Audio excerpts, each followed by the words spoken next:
Kenapa? Aku tak tahulah, Disney ni makin merapu.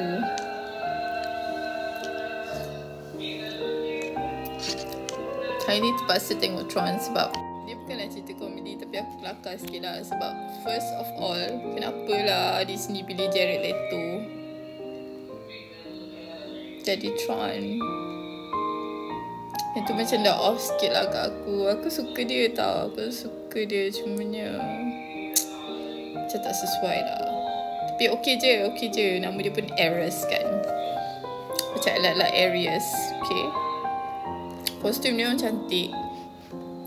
And then yang second yang aku kelakar adalah Tron ni dia boleh tahan dekat dunia, dia boleh masuk dekat dunia kita lah.